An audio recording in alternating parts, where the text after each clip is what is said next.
Hello everyone and welcome back. Today we are discovering a new track, an outdoor track as you can see, and we are quite numerous on this first session. I don't recall exactly how many, but we're at least 12. Anyway, let's have a first look at the track, starting on the main straight.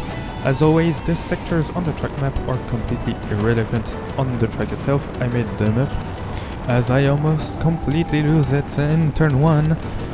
Arriving on another straight before a right-hander that is almost flat out, followed by a straighter section before a long double apex corner that I'm going to call the snail, that is then immediately followed by a left-hand hairpin before you can rest a bit on the straighter section.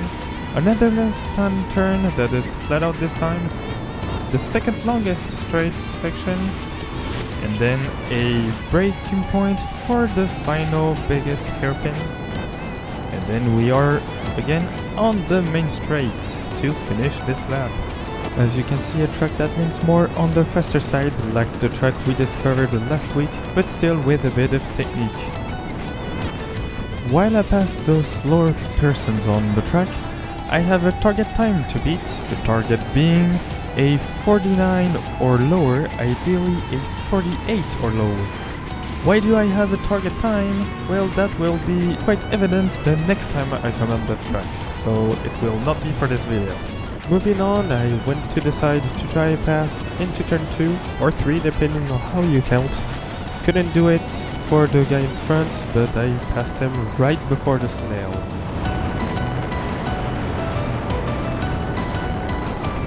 Once again before the snail, and I started to catch up to what I assumed to be a local.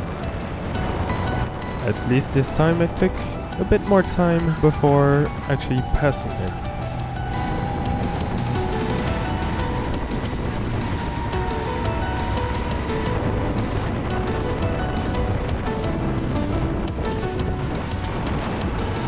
Trying to go on the outside on the last corner.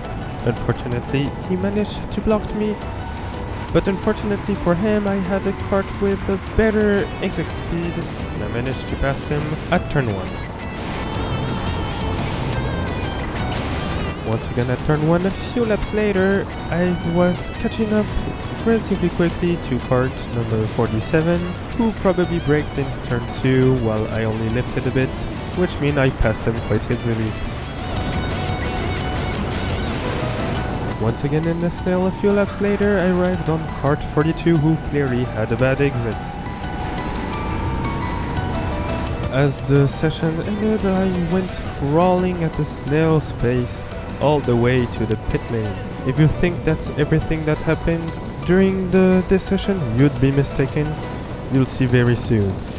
Anyway, I'd like to have your opinion on how to number the corners on this track. Personally, I would do it like this, calling number 9 the final corner, although there's a 10th turn, but it's only a sort of kink like the number 2, which I'm mostly going to ignore. Anyway, as I arrived and stopped at the end of the pit lane, this is what I see when I turn the head. So yeah, it was a session with a tiny bit of chaos at the end.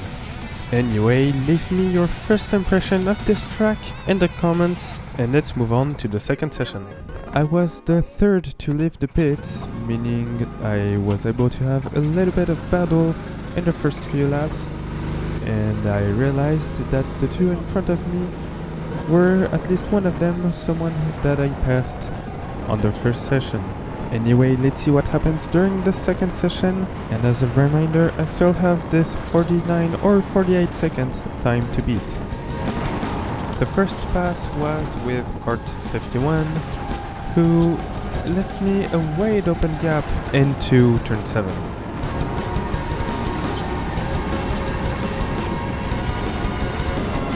In the final corner, a few laps later, I tried to go for the pass on kart 41, and I went for the apex on turn 10, which luckily I kept the 4 wheels on the ground, more or less. I then promptly managed to almost lose control in turn 1. A few laps later, again in turn 9, unfortunately I went a bit wide, trying to catch up to the kart in front of me, kart 49. Obviously I had a bad exit, but I still managed to slowly creep behind him, and I went for the switchback in turn 1 before finishing the move in turn 3.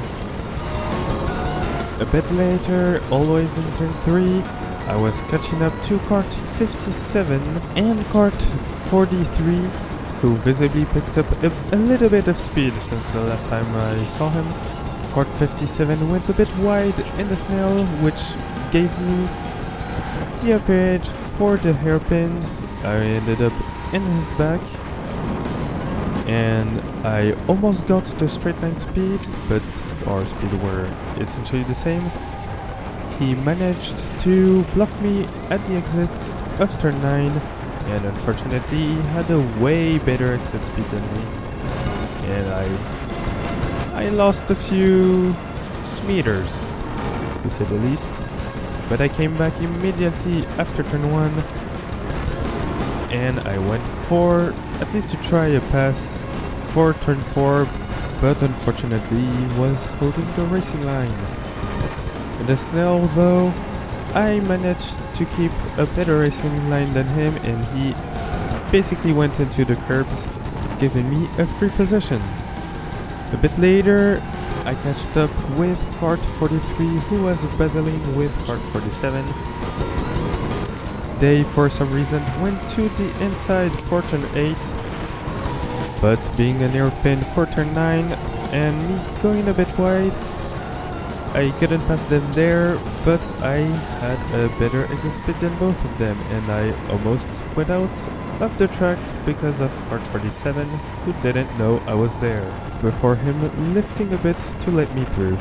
A lap later, I finally caught up kart 43 enough to try a pass, and I tried it in turn 4, and he was startled a bit when he saw me side by side of him, lifting a bit to let me through and probably ending up in the grass.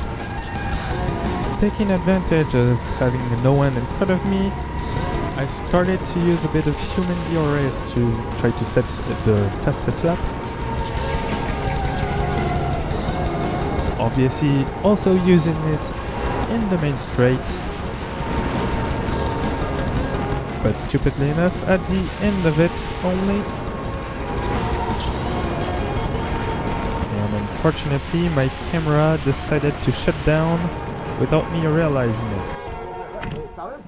And this is why you're going to see me carrying my helmet upside down for a little while as I finish this video. So now that my 2 sessions are over, the big question is, have I managed to beat that famous 49 or 48 second time? Well, the answer is yes, and by a long shot actually.